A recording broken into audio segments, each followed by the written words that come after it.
there's a number in Kabbalah, the number 15, that's seen many times in our Jewish literature, in Torah texts, that 15 is a recurring symbol of the staircase of man.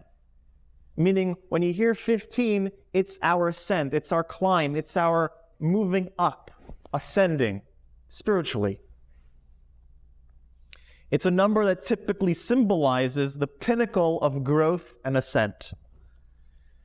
Perhaps one of the reasons why 15 is like that special number is brought down by the Maharal in his Gvuras Hashem, where he explains that this world and the world to come were created using God's name, Yud, with a Hey. The gematria, the numeric value of that name, a Yud and a Hey, is 15. So since this world and the world to come were created with that name, which is equivalent to the number 15, that we see 15 as a number, a recurring number of attachment, of closeness, of ascending the stairway in closeness and in purity to God. As the Jewish people developed to their climax in history, there were 15 generations from Abraham, the first Jew, until the temple was built in the times of Solomon. 15 generations. The climbing, the ascent, reaching the pinnacle. God appeared to our forefathers 15 times. The lifespan of the patriarchs, meaning when was Abraham, Isaac, and Jacob all living at the same time? That lasted for 15 years. The Sfas Emes says that the formation of the Jewish people came from the 3 patriarchs and the 12 tribes, totaling 15. So we see that 15 is sort of a magic number, so to speak, in climbing the staircase, in ascent, in reaching that level of godly connection. The model for upward and spiritual progression was also found in the 15 steps in the temple that went from the women's courtyard to the Israelite courtyard. 15 steps. On those 15 steps, the Levites would stand and sing the 15 songs of ascent that are numbered in the Psalms. 15 steps, excuse me, the 15 steps of ascent also find remnant in the prayers that we say on a daily basis. Take the morning prayers, for example. When we wake up in the morning, there's 15 blessings of gratitude that we say when we wake up in the morning. The prayer Yishtabach, which is towards the middle of davening, has 15 expressions of praise. The first 2 paragraphs of the Shema have 15 verses. And then we say this paragraph, Emes, V'yatziv, V'nachin, and 15 praising words that extol God. The priestly blessing, which is the conduit for bringing down Hashem's blessings into the world, has 15 Hebrew words. So this number 15 in Kabbalistic jargon is synonymous with a journey, ascending, climbing the human staircase to godliness, to purity. It's no surprise that in the Seder, there are 15 steps that are laid out for our transformation. When we begin the Seder, we're in our own spiritual Egypt. But as we move through each of the 15 steps of the Seder, we reach spiritual freedom. If we take these symbols to heart and to mind, if we apply them, if it's not just, all right, let's just zip through this, when's the fish coming? If we think about what we're doing and live with it and try to not just ingest our food, but ingest the godliness that it's symbolic of, we will be able to experience our own spiritual freedoms as well.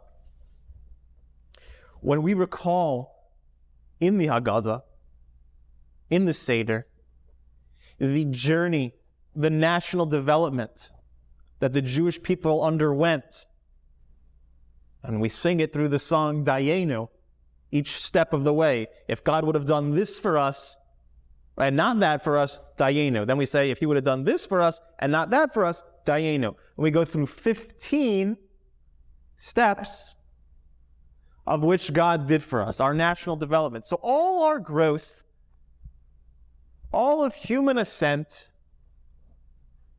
is found and oftentimes symbolized by the number 15. So we're going to now explore together, briefly, each of the 15 steps, what they are symbolic of, and then hopefully, when we get to them at the Seder, we will have a little bit more depth to the meaning of our Passover. So the first thing that we do is Kiddush. Kiddush, we begin the Seder, we make Kiddush, we sanctify the day. Kiddush means holy, sanctify. We sanctify the day. Holiness means special, unique, set apart. The first step to our own spiritual freedom is to recognize that you are Kiddush. You are holy. You are sanctified. You are set apart. You are unique. You're special. If we base our self-worth, and oftentimes we do this, we base our self-worth on our possessions or on our accomplishments, we lose our uniqueness. I see many times people towards the end of their life, they're not able to do as much as they were always able to do. And sometimes people use the term, they've lost their quality of life.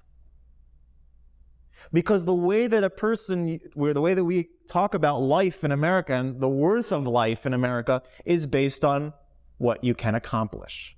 So if the person can't accomplish very much, so to speak, anymore, their quality of life has been diminished. Not the quantity of things that they're able to do, but their quality of life has diminished. And that's completely erroneous from a Jewish perspective.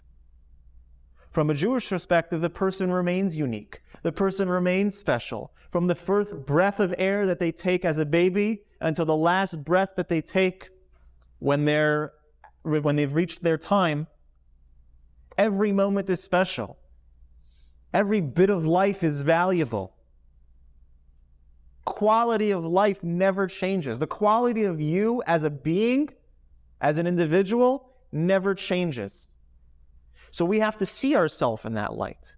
We have to look at ourselves the way God looks at us, as unique, as special. The fact that we wake up in the morning means that we have a purpose here. We have a reason that God is keeping us alive. God's keeping us here. We have purpose. Your specialness is still there. So the first step in spiritual growth is recognizing that you are deep down a holy being, a godly being, a person created in the image of God. And the first step of the spiritual growth would be to want to live according to that, to want to live the holy life, to want to be in touch with that soul, with that real inner you.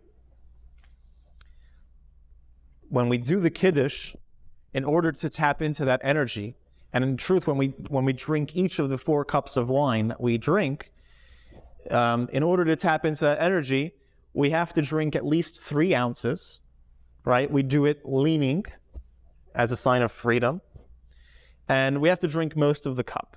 So use a small cup if you're using one that's much bigger. Don't use one that's much bigger than 3 ounces. You gotta drink 3 ounces, so just stick to the smaller cups. I always like to compare the way in which we have to do things in order to access that godly connection on Passover. With the leaning and the drinking, you have to do a certain amount in a certain amount of time, and everything has to be perfect. Everything has to be all lined up in order to tap into that energy. I like to compare it to television in the 80s. If you had a television in the 1980s, you had those like bunny ears on top, the antennas. And you always had to, we didn't have satellite, there was no satellite television, there was barely cable television. It was really what you could pick up from those antennas. And sometimes, depending on where you lived or whatever, you had to put some foil on, and you had to, get a hanger and hold it, and you had to bend yourself properly. And if you were holding the hanger and holding the other side properly and leaning at the same time, then the connection was made. Then you could watch the show that you wanted to watch. And the more you would lean and the more you would turn and the way you would do yourself, balance yourself, that would be the clearer connection. So on Passover, it works very similarly. If we want to tap into the unique godly connection accessible through, for example, through the wine, we got to make sure that we lean, got to make sure that we drink the proper amount of time, and we'll see that that also plays true in matzah as well when we get there. So the first step, Kiddush, recognizing the holiness, the inner holiness within each and every one of us. Second thing that we do is urchatz, which means the hand washing. The first hand washing. This is hand washing that we do in order to eat the karpas, the vegetable. Hand washing symbolizes cleansing and renewal. Our hands represent our actions, what we do, what we're able to accomplish. The first thing in holiness is that our actions must be pure and holy. Not just as we want holiness and we want spirituality, but that our actions should relate that. Our actions should be expressions of that. Not to be a godly person in the synagogue or a godly person in your thoughts, but your hands, your actions do differently. So we have to have that purity of hands. We wash our hands. We have to embrace the teachings of the Torah, its commands, pursuing that which Torah tells us is good for us, for part of our prescription, and abstaining from those that the Torah, it frowns upon. We not only have to want holiness, in other words, but our hands, our actions must be holy. So the first step is Kiddush, where we sanctify, we recognize our inner holiness. And the second step is that we channel that holiness into our actions. And what is the next thing that we do? Karpas. Karpas is the vegetable. Now, according to halacha, according to Jewish law, a person can use any vegetable that you make adama on, which anything grows from the ground. The custom, our custom, is to use onion or a potato. Okay, many people use parsley. Okay, there's no right or wrong. It's based on your custom as long as it's one of the adama, things that we make the blessing of adama on. So the karpas, the vegetable, is meant as an appetizer. It's dipped in the salt water. That salt water symbolizes the tears that the Jewish people experienced.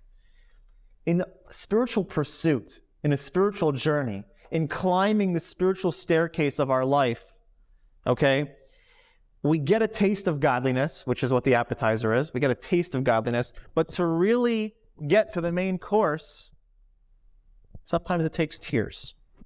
It comes through hard work. It comes through sweat. It comes through toil. If a person feels godliness and spirituality, it's coming very easy, we have to sometimes question, what is that feeling? Is it just a good feeling? Or is this holiness? Is this spirituality? Is this godliness? Because everything in life that's worth pursuing, anything true, it takes hard work. And the same thing applies with godliness as well. We're not just looking for good feelings when we're on a spiritual pursuit. We're looking for the real thing, the permanent thing, the godly thing. And that takes hard work. We've got to work on ourselves. We have to pray, concentration, do the mitzvahs with extra zest. It's hard work sometimes. Sometimes I'm not in the mood. But if we want the real thing, it comes with hard work. So that's what the karpas dipped in the salt water comes to remind us of. Then we have yachatz. We break the middle matzah. We break the middle matzah. Matzah that we're eating that night symbolizes poor man's bread. So we break it in half that it should look like a poor man's bread. Half. You used to have like half a piece of bread. Half a piece of matzah. There's a saying amongst the sages that there's nothing more whole than a broken heart. That doesn't mean that a person should be depressed. It means that a person has feelings of remorse and humility. The voice of a broken heart yearns for help. It yearns for something more. It says, I'm not willing to accept things as they are. I have remorse about the things that I've done. I feel broken, but I want to be better. I want to grow. I want that tomorrow should be different than yesterday. I'm on the journey. Not that we feel broken and depressed. To the contrary, that our brokenness about our past leads us to extra zest in the future. I'm not complacent where I am now. I want more. We break the middle matzah, our hearts, subjugating our hearts and our deeds to Hashem. That it's not about me. It's about God. Matzah in general, the concept of matzah represents the concept of humility. The difference between bread, a loaf of bread, and matzah, what's the difference? Besides taste, right? One is flat, it hasn't risen. The only difference is air. The bread that has baked is all inflated. That's symbolic in our life of our inflated ego. Matzah is the bread of self-abnegation. It's 1 week, 8 days, where we eat, we refrain from the inflation of self, the ego that we are constantly involved with all year round, and we stick with matzah, the egoless, the airless bread. So matzah represents humility and self-abnegation. It's broken. Why do we break the matzah in the middle? That this self-abnegation itself, that the humility itself doesn't become a means of expression of self. What's that, Ron? What's that word that you use about the spiritual narcissism? You ever hear a person who likes to show off that they're so spiritual and show off that they're so holy? So our humility should never be something that we're showing up. So we eat the matzah to show the humility, and then we break the middle matzah to show that the humility is humble for the sake of humility. That we're on this track for the godly track, not as an expression of our ego. I'm not going to play the humble card in order to really show how great a guy I am. So that's yachatz. And that's the fourth step on our spiritual journey that night of breaking the chains of our inner Egypt. Then we have Magid. And that's that really long section where everyone's ready to eat already, and we tell the story. And we start with our forefathers who were slaves in the land of Egypt, and we go through the whole thing. We go through all the plagues and how embittered their lives were until they're finally free. And then we finally start eating, whatever. But that story, the Magid, is telling over the story. The Noam Elimelech says that whenever a Jew needs rescue and divine assistance from their enemies, okay, he should retell the miracles about Egyptian punishment. When we tell over the story, we are expressing our release from our spiritual bondage, our spiritual enslavement, our inner Egypt. The major holiday theme of Passover, what's Passover called in Hebrew? It's Pesach, right? That actually is a combination of two Hebrew words, Pesach. Pe means mouth, Sach means to speak. Pesach, the mouth that speaks. The big mitzvah of the holiday of Pesach is about the mouth speaking, is about telling over the story. One of the roots of exile for ourself is the feeling that we can't express ourselves. Talking to people, letting out our feelings, speaking is a means of self-expression. When a person feels that they can't express themselves, that's one of the main symptoms and causes of an inner Egypt, of feeling alone, of feeling trapped. Speech is a tool for building and construction in which we overcome our inner Egypt.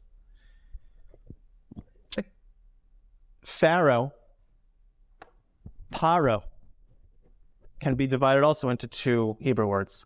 Peh, Ra, the bad mouth, right? The evil mouth. When we talk about things, when we express ourselves, we can either be relating it in the godly way or in the Paroi way, the enslaved way.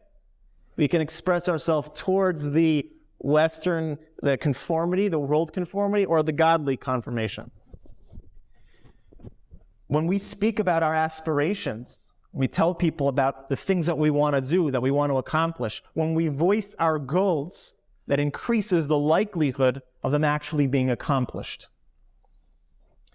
The next step is rachza, which is washing with a blessing. This is the washing that we do before the meal, the washing that we do before we start with the matzah.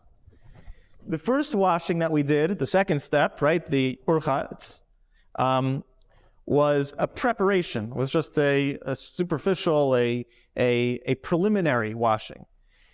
The first washing prepares us mentally to have these new ideas, this new perspectives, this idea of changing from freedom, from slavery to freedom. The second one that we do with a blessing prepares us for implementing and experiencing, for taking it to heart. Not just making these nice theoretical concepts, but applications in our life.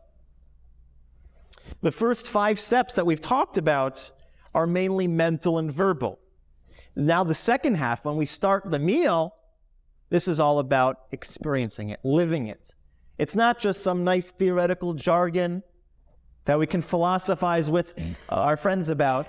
This is a way of life, something that I'm ready to embark on, something that I'm ready to live by. I don't want to just think about going out of my inner Egypt. I want to leave my inner Egypt.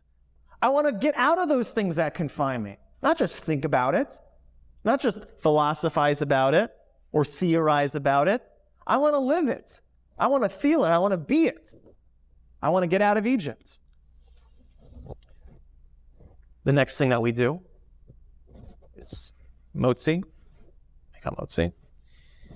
Blessing on the matzah. We acknowledge God for what we have, its acceptance, its openness. We make hamotzi. We hold the matzah in the 10 fingers of our hand. It reminds us that even though it was human hands that put this together and baked it, that it's a gift from the creator of all life, that everything that we do, all of our self-development is in partnership with Hashem, with God. God plays a key role, and acceptance and knowledge of that God plays a key role in our self-growth. He's there to help us. He's there to be with us. So the motzi, the blessing that we make, acknowledges that, or should remind us that God is with us. Then we eat the matzah, okay? Key pivotal point in our journey. The matzah, which is bittul, which is self-abnegation, which is humility, okay, is consumed. By eating the matzah, we assume its qualities. Its quality, you are what you eat. So if you eat matzah, which embodies humility, which embodies self-abnegation, you take upon its qualities. The Rebbe Maharash, the 4th Lubavitcher Rebbe, said that eating matzah is like eating godliness. On the first night of Pesach, matzah is called the bread of faith. And the second night of Pesach, it's called the bread of healing. It brings healing to those who eat it. Matzah is brought down in different places, that the letters matzah, mem, tzadik, hey, stand for, or can stand for, mikol tzara hatzilenu. God save us from all distress. God will save us from all distress.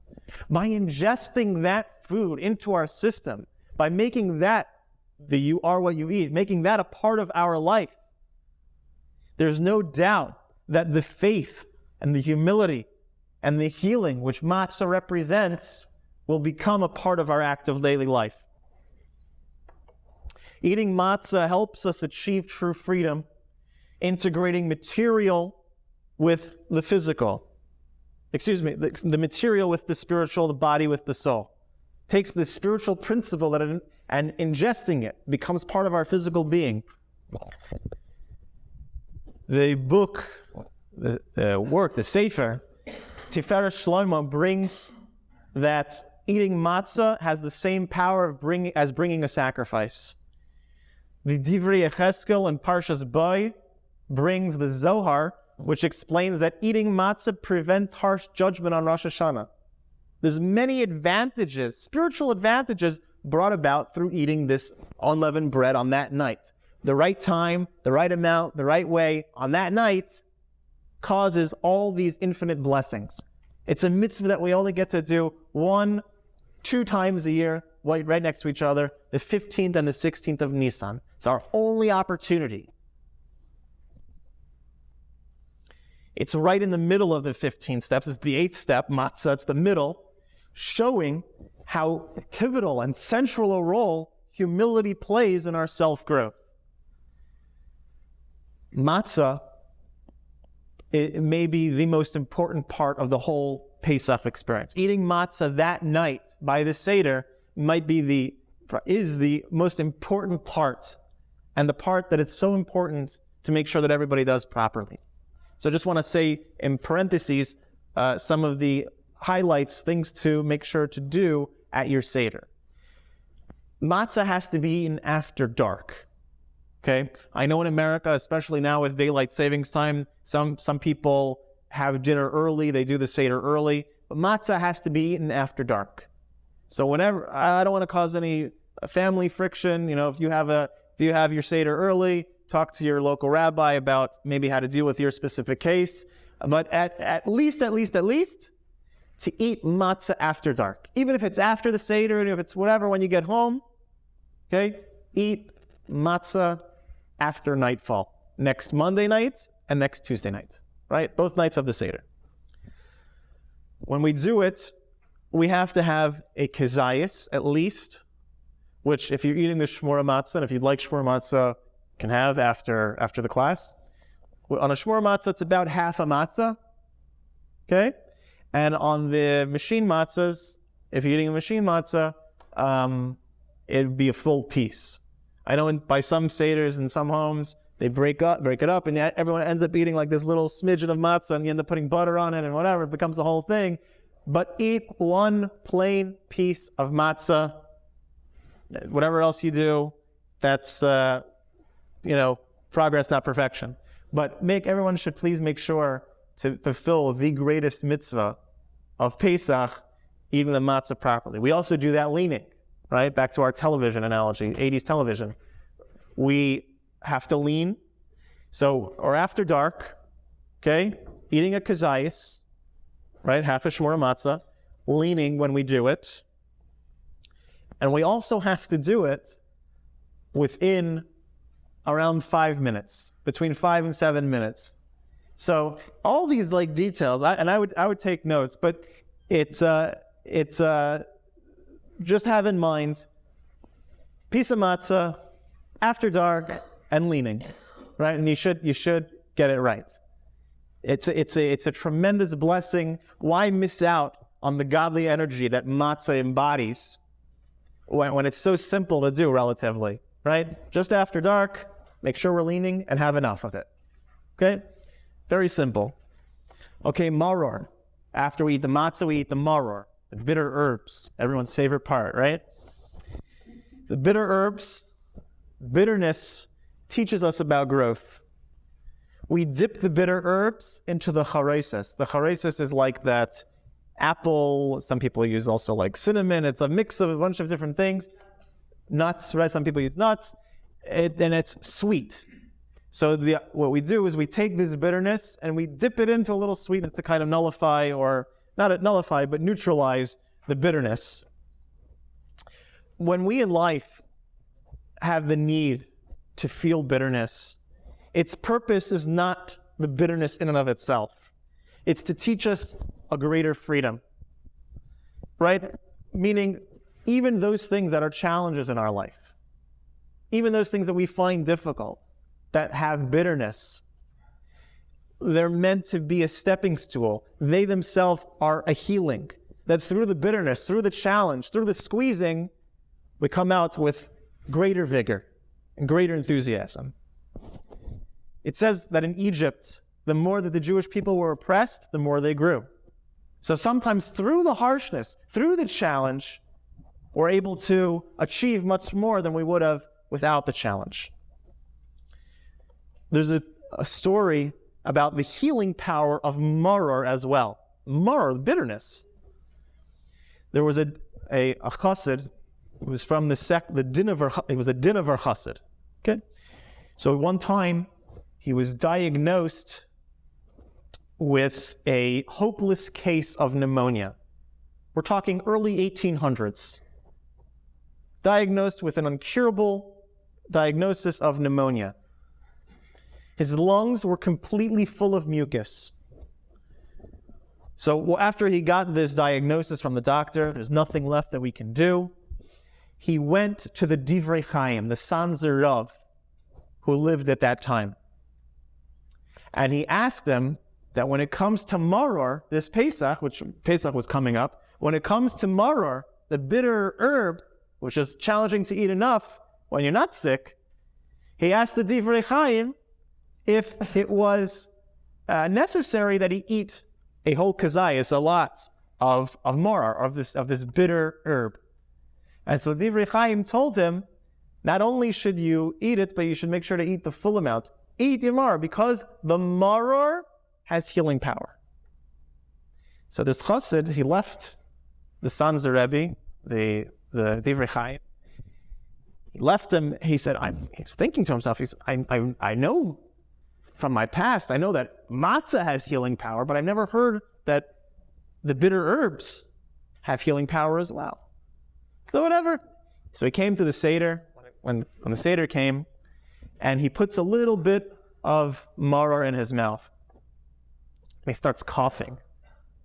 He starts coughing, and his face is turning red, and he thinks that he's dying. So he thinks to himself, well, at least if I'm going to die, I might as well go out with a bang and I'll do a mitzvah, right? So he stuffs more maror, say that 10 times fast, in his mouth, right? And his bitterness, and he's coughing, and his face is turning red, and he's throwing up, he's spitting up. It's like until he finally faints. So they call a doctor in to examine him, and through all of the coughing and through the spitting up, he had coughed up all the mucus that was on his lungs, and he lived many more years. So sometimes what appears to be a curse in our life, what appears to be hurtful and painful and a bitter time, is actually a healing experience. Every time we get a fever, know that the reason that our body temperature rises, why does our body temperature rise? We feel it as a curse. Because when our body temperature rises, it kills bacteria. Just remember that. We look at, I have a fever. It feels like a curse. It's the worst feeling in the world. But know that that same thing that we perceive as a curse is actually a blessing. And that's what the bitter herbs, the maror, comes to remind us of. Which is related to the next thing that we do on the Seder plate, the korech sandwich, which is when we take the matzah and we make a sandwich of bitter herbs. We take the bitter herbs on the inside, put the matzah on the outside, and we make a delicious sandwich. It's maror wrapped with matzah. The bitterness is concealed in the liberation. Matzah represents liberation. Matzah represents freedom. Maror represents bitterness, challenges, hardship. We can't always perceive it, but the bitterness of exile, our challenging times in life, is all orchestrated by Hashem for our best. True growth is an integration of recognizing opposites in our life, knowing how to deal with the good times and the bad times, the physical and the spiritual, the ups and downs. What's the symbol in the hospital of a living person on the EKG? Living person, ups and downs. What if if everything is the same? You're not a living person. Ups and downs are part of life. True self-growth and spiritual attainment is realizing how to capitalize out of life. That life is part of ups and downs, but realizing that even those downs are a means of connecting to God. Next step of the Seder is Shulchan Aruch, the meal. This is step 11, almost there. This is the meal. So after 10 steps of training ourselves how to integrate the spiritual freedom into our material lives, now comes our first test. We're presented with food, our biggest challenge, right?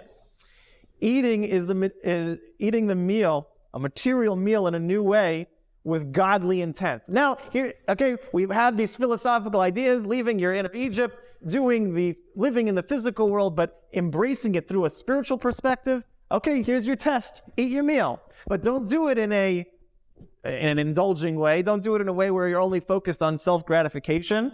Do it in a way where you're doing it as a means of mitzvah. This is a command. This is a way in which we're celebrating Pesach today. This is a way in which we're celebrating God today, not just self-indulgence. The Kuznetzer Maggid said that shulchan, table, the Hebrew word for table can mean table when it's eaten for godliness, when it's eaten for godly purpose, is a table. It's like a royal table. Or those same letters of the word shulchan, when eaten for self-indulgence, only for physical desires, the word shulchan, the letters are rearranged to the word lenachash, for the snake. We either uplift the food that we eat, or we send it downstairs. Next is tzafon, the afikomen. Tzafon means hidden or north. The afikomen is eaten as dessert. It's not sustenance, but done for pleasure. We should recognize in our own life and be able to see the service of God and the godly hand hidden in every part and every aspect of our life. Beirach, the grace after meals, when we're aware that the source of our self-growth is Hashem, it instills a much more profound pleasure and accomplishment in our life. When we have gratitude, when we have gratitude, thankfulness for the things that we do have, that instills that much more pleasure in everything that we pursue in our life. We have to have the gratitude. And not last yet, Hallel, that's the reciting of the Psalms. Hallel is when godliness, Hallel also means to shine. When a person looks at the world in this new perspective that we've achieved through accomplishing the steps of the Haggadah, we will see and sing. Godliness will shine himself, into the world around us. When we look at something, it won't just be, I'm looking at a table, or I'm looking at a chair, I'm looking at another person. That person will radiate, it will shine godliness. Everything will be an expression of Hashem. Everything will be an expression of the way in which we connect to our Creator. And last but not least is Nirtza, which is the last step of the Haggadah, which isn't done with any sort of action. It's the promise that God has accepted our service. And this is what I would like to deem the sense of connection. When a person pursues a godly life, when a person embarks to see godliness, to live godliness, to act upon godliness, to pursue a Torah life, to pursue mitzvahs, and to do them in their best way, the confidence and the faith that it will be accepted by Hashem, that it will be accepted by God. There's sometimes something that we're looking for that's beyond words. The true thing, the true idea of being bound with God is not summed up by a feeling. It's just the knowledge, the experience of connection. I know that I'm connected. Finish this week before Pesach getting rid of all the internal and external property of physical and spiritual chametz that we have. Get rid of all the chametz products, the arrogance, the air, the ego. So when we search and scour our house for all the physical chametz, we should also be scouring our soul, scouring our emotions, scouring ourselves to get rid of all the chametz that has been built up. Think about ways this week to implement the aforementioned steps to freedom. Be sure to carry out the mitzvahs of the Seder in order that these unique energies that are embodied in each of these steps of the Seder, in particular matzah, that they should become a part of our being. Don't miss out on the opportunity and have a very kosher and happy Passover.